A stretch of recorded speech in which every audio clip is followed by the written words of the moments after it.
بسم الله الرحمن الرحيم لا حول ولا قوة إلا بالله العلي العظيم الحمد لله رب العالمين وصلى الله على سيدنا ونبينا أبي القاسم المصطفى محمد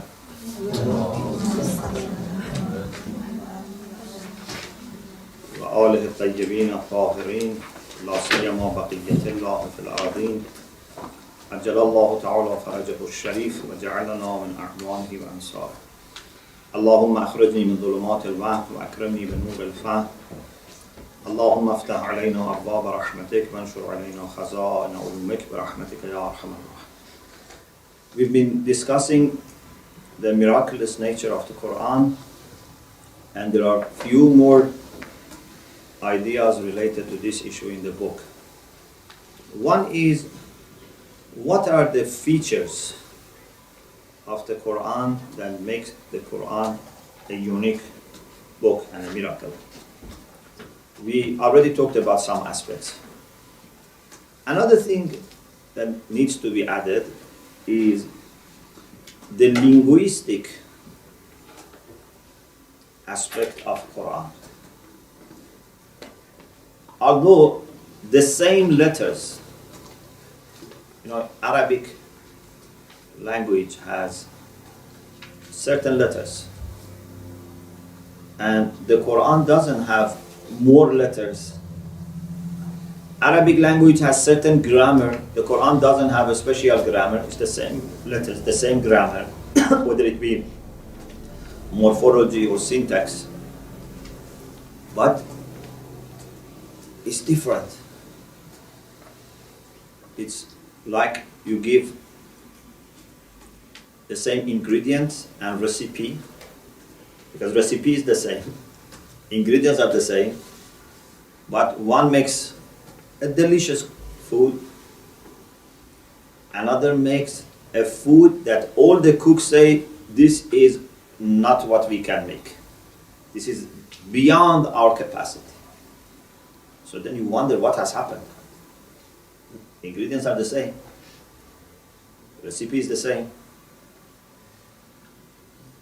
When letters are the same, words are the same, sarf and nahv, grammatical rules are the same, why Quran is different?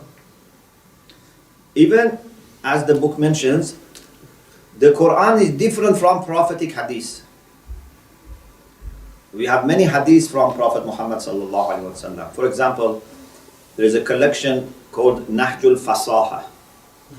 Nahjul Fasaha, which is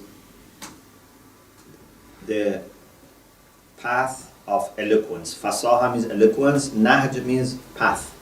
The path of eloquence. There are also many hadith, different books, but this is all prophetic hadith in Nahj al-Fasaha. When you read prophetic hadith, you find them very eloquent, but not like Quran. You can feel, you can sense the difference between them and the Quran. Also, we have Hadith Qudsi. Have you heard the terminology Hadith Qudsi, divine saying? We have Hadith from God, but not as Quran. For example, God told Prophet Muhammad in the night of Mi'raj, ascension to sky, to heaven, there is Hadith Mi'raj, starting phrases with Ya Ahmad, O Ahmad. You might have seen this hadith al-Mi'raj. There are many hadiths from Allah subhanahu wa ta'ala explained through the prophets to us. Even, for example, we have hadiths in our sources about what God told Moses, God told Jesus, God told Abraham. So these are words of God expressed to us by Ma'soom, but you see, they are not the same as Quran. So neither hadith of Prophet nor divine sayings are the same as Quran. Although they are Arabic, they are eloquent, and they have very deep content. But when you come from hadith of Prophet or from ahadith Qudsi, by the way, if you want a good collection of ahadith Qudsi, there is a book, Al-Jawahir al-Saniyya في الأحاديث القدسية الجواهر السنية بالسين الجواهر السنية في الأحاديث القدسية is a collection of ahadith Qudsi. So when you come from prophetic hadith which are eloquent or ahadith Qudsi which are eloquent to the Quran is like coming from a pool to ocean. I don't want to underestimate prophetic hadith, but I'm saying Quran is different. Nothing is like Quran. In the book you find also some quotations from Orientalists who are not Muslims, they are not biased. If someone says Muslims are biased, these are not biased people, these are Orientalists and they have no bias towards Islam. And they say that how the Arabs were not able to bring anything like the Quran, and how even they spent years and they could not make even 10 verses of the Quran. The other thing is that Quran is not a poem. In different languages, different cultures, you have poems which are very important. For example, in Arabic we have poems, in Farsi, in English, in French, there are poems.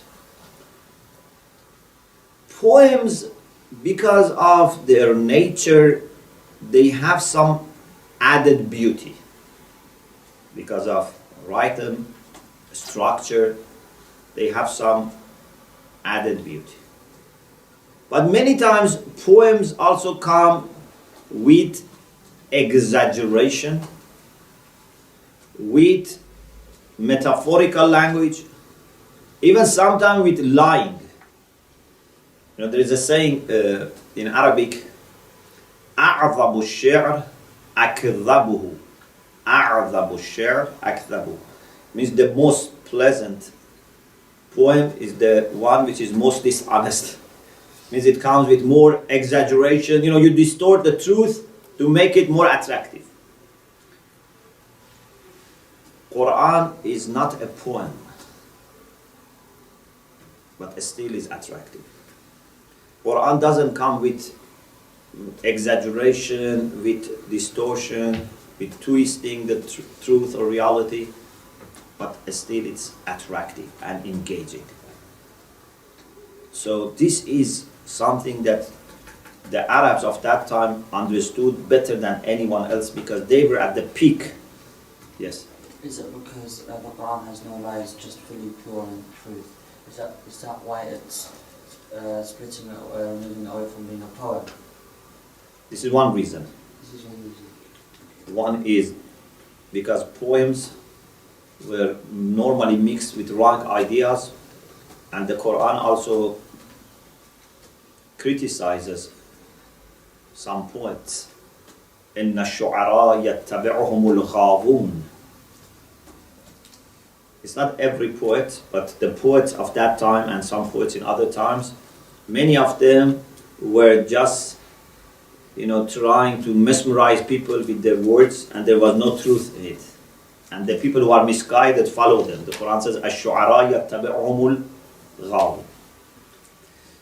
The other thing is, the Quran is a text which accepts recitation with some melody. Normally poems are possible to be read or recited with melody, poems. But prose, a text which is not poem, normally is not possible. Even for example, ahadith. Normally you cannot recite them like the Quran with different recitations. So it's a text that admits, like for example, sometimes if you want to make a statue, you need something like a special clay that admits shaping and forming. Yeah? If it is too soft or too hard, you cannot use it for making a statue. It has to be soft, it has to accept shape, but also it has to keep the shape. So there are many things that have to be in the paste so that you can make a statue. Text is like this. To be able to recite a text in different melodies, especially in the way that they can reflect the meaning and can have impact on the soul, is not what every text accepts. And perhaps one aspect of recommending people to recite the Quran with beautiful voice is because the Quran accepts that and welcomes that. لكل شيء حلية وحلية القرآن الصوت الحسن. Everything has a decoration, has adornment, and for the Quran, the adornment or decoration is beautiful voice. You see, some people, even non-Muslims, even people who don't know Arabic, when they listen to beautiful recitations, they are impressed. Even some years back, I heard that some people embraced Islam just by listening to Abdul Basit. When Abdul Basit used to recite, some people were so much moved that they embraced Islam. Of course, unfortunately, we are not able to listen to the recitation of Prophet sallallahu alaihi wasallam that I told you how attractive it was, and even leaders of Quraysh were not able to resist. We have about, for example, recitation of Imam Zainul Abidin alayhi salam, that when he was reciting, people who were passing by his house used to stop. So there was a jam traffic outside his house when he was reciting. People would not just carry on. They were so much impressed by his recitation. Today, unfortunately, we don't have that heavenly voice. But even ordinary people who recite with some sincerity and with some skill, still you see there is impact and it can move you. Some people also have made a beautiful point. One of the Orientalists also recently made this point, is that the Quran is an oral text or a verbal text. The Quran is something to be recited, not just to be written. The name Quran, what does Quran mean? Quran comes from qara'a, means to be recited. There are texts that whether you read them or you don't read them, for example, you can just write them. But if you recite them or read them loud or not, doesn't make any difference. But Quran seems to be a spoken word, not a written word. Although it is written down, but there are beauties in the Quran that when Quran is spoken, become obvious. The written Quran is beautiful, but there are some beauties that when you speak and recite, then they become more clear and more obvious. So it's very important to recite the Quran and to observe, of course, the etiquettes of recitation. Inshallah, we will talk about this. Then there is a discussion here about sweetness of the Quran. Most of the books, maybe 99% of the books, if you read them few times, they become boring. And perhaps 99.99, not after a few times, but after 10 times, 20 times, 30 times, become boring. So most of the books, after a few times, maybe 99.99 after 20, 30 times. But the Quran is different. The more you recite the Quran, the more you discover the beauty of the Quran and the more you sense the sweetness of the Quran. Because always you find something new and there is a discovery. If you go to a place many times and there is nothing new, then it may become boring. Imagine if you go to a restaurant and there is a fixed menu and you like the food there, but you go once, twice, 3 times, 10 times, 15 times, 20 times. After some time it becomes boring. But imagine you go to a restaurant that has the best food and they keep adding to the menu. And always what they add is the best. Then you would not feel bored with this restaurant. You'd want to go again and again. And also you want to invite other people to have this experience. Yeah? Whenever you enjoy something as a human being, when we enjoy something, we would like to share. It's not a nature of human being to be miserly. Some people, when they enjoy something, they don't tell other people. Like, for example, if I find a good restaurant, I don't tell anyone. This is not, I think, a human behavior. It's a bad behavior. I don't want anyone to know about this. If there is a good lecture, I don't tell anyone. There's a good book, I don't tell anyone. No, human beings would like to share. Okay? So you want to take people there. You want to give address to other people. So a mu'min, when it comes to the Quran, has this experience. That he goes and enjoys. The next time he enjoys more. And then he wants to invite other people to enjoy. The other aspect of the Quran is what the Quran says itself. أَفَلَا يَتَدَبَّرُونَ الْقُرْآنَ وَلَوْ كَانَ مِنْ عِنْدِ غَيْرِ اللَّهِ لَوَجَدُوا فِيهِ اخْتِلَافًا كَثِيرًا. Don't they reflect and ponder on the Quran? Had the Quran been from someone other than God, they would have found lots of ikhtilaf, lots of conflicts and contradictions in the Quran. Can you imagine a person who has not been to any school, so has not had a degree or even little schooling in literature, has not gone through any training, okay?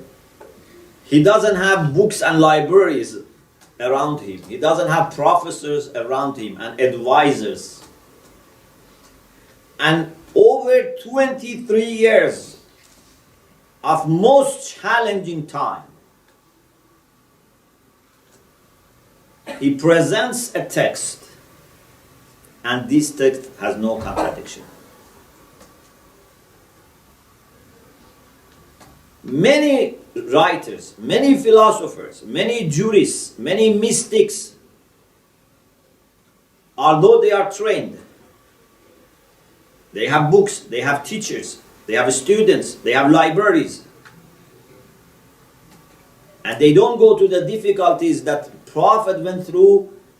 If you read their books, you find there is a difference. Their ideas might have changed. Sometimes they said something, another time they disagreed. They came with another idea. The depth is not the same. At least the depth is different. The quality is different. The attraction is different. But the Quran is not like this. The Quran has come from a source other than the Prophet himself. And you see, whether you take from the first revelation or the last revelation or middle revelation, is the same. Yeah? Imagine if a person is making a drink for you. For example, say sharbat. You know sharbat? So if someone is making sharbat, sharbat of limu, for example, lemon juice or lemon syrup. So if you give this person 23 years, and he is a person who really takes his work seriously and thinks and takes opinion of people, for sure the sharbat that he makes after 23 years should be different from the one that he used to make first year. It's a different quality. Yeah? If someone is making cake, after 23 years of making cake, then it must make better cakes. But if someone is giving you water from a fresh spring, after 23 years, it's the same taste. Because fresh water coming from a pure source. There is nothing human in this. The taste is just the taste of pure and fresh water. So Rasulullah was not making the Quran, composing the Quran, so that his experience, his age, the conditions that he went through would affect the Quran. Rasulullah is giving us Quran from a spring of knowledge of Allah subhanahu wa ta'ala, which was sent down to him, and it has the same taste, the same attraction, the same light. Also in the Quran, we have references to some scientific ideas. I don't know if you have studied something about embryology of the Quran. There have been studies. In the first unit of the book also we have mentioned something, but there are also some, good material on internet about some scientists who have worked on embryology of Quran. Some were not Muslims. There is an American scientist who was asked by some people from Egypt, and after studying and reflecting on the verses of the Quran about embryo, he said this is something that there was no way for people of that century or any following century up to today to know. This is something that needed the most advanced equipment and scientific development, which is just available now. So there are lots of scientific things in the Quran. There are news about future events in the Quran. Like, for example, Quran informed Muslims about the victory of the Romans in a matter of few years. If you study the beginning of Surah Rum, the Romans, غُلِبَتِ الرُّومِ فِي أَدْنَى الْأَرْضِ وَهُمْ مِنْ بَعْدِ غَلَبِهِمْ سَيَغْلِبُونَ فِي بِضْعِ سَنِينَ. Allah says to Muslims that Romans were defeated in a near place. Romans were Christians, and Iranians were Zoroastrians. So when Zoroastrians defeated Christians, Muslims were sad, because Christians were closer to faith in God. Okay?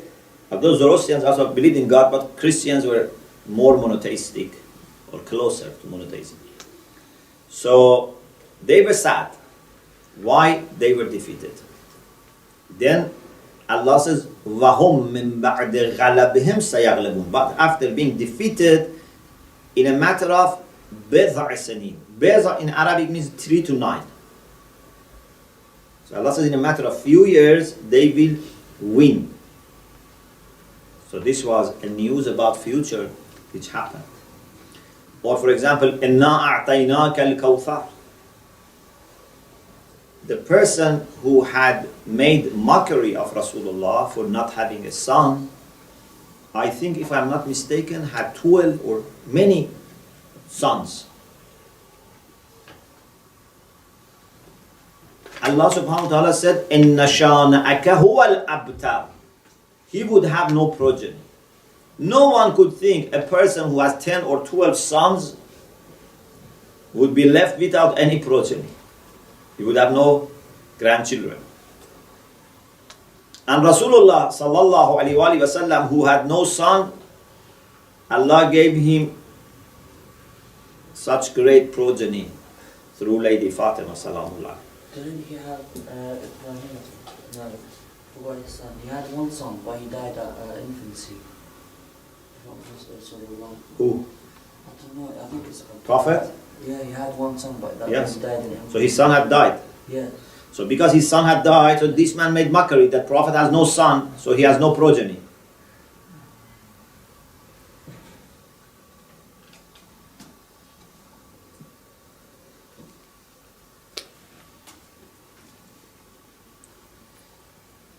The other thing is that Quran is a book that cannot be imitated.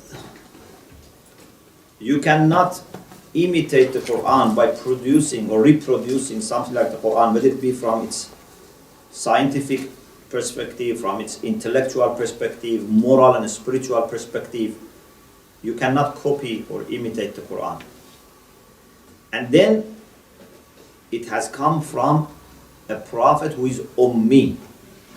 What does Ummi mean?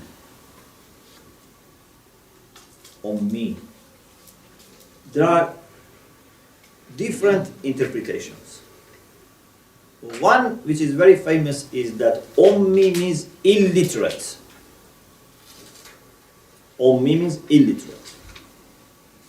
Because Prophet didn't read in front of people, didn't write anything in public. Maybe he had the ability, but he never wrote something or read. Quran says, ما كنت تتلو من قبله من كتاب ولا تخطه بيمينك إذن لارتاب المبطلون. You never recited anything, any book before this, and you were not writing anything with your hand. Otherwise, the people who were mubtil, the people who were after false ideas, they would have told themselves, this is something that he has learned. Honest people, truth-seeking people would not have said this, because they knew that even if someone was able to read and write and has gone to school, was not able to produce something like this. But to leave no chance for anyone to claim that this might be something that the Prophet has taken from another source or learned from some teacher, throughout his life, even 40 years before Islam, and 23 years after Islam, he didn't read or write anything, so that there would be no chance. So, Ummi means someone who doesn't read or write, illiterate. And in the same sense, we have Ummiyin. هو الذي بعث في الأميين رسولا منهم. Then Ummiyin means people of Mecca who were illiterate. You know, the number of people who were able to read and write in Mecca were less than fingers of one person. The other interpretation of Ummi is that it comes from Ummul Qura, because Mecca was mother of the lands, mother of other cities, the main land. So it is also said that in Arabic, Ummi means a person who is from Mecca. Therefore, people of Mecca are also called Ummiyin. So this is another interpretation. The people of the book, like Jews, also used to call non-Jews as Ummi, meaning that they don't have knowledge of the book, which means heavenly book. Okay, this is about the Quran and different aspects of the miraculous nature of the Quran. The other discussion is about etiquettes of recitation of the Quran. And I think we leave it for another session, inshallah, because it's very important. And inshallah we continue this next week. وآخر دعوانا أن الحمد لله رب العالمين.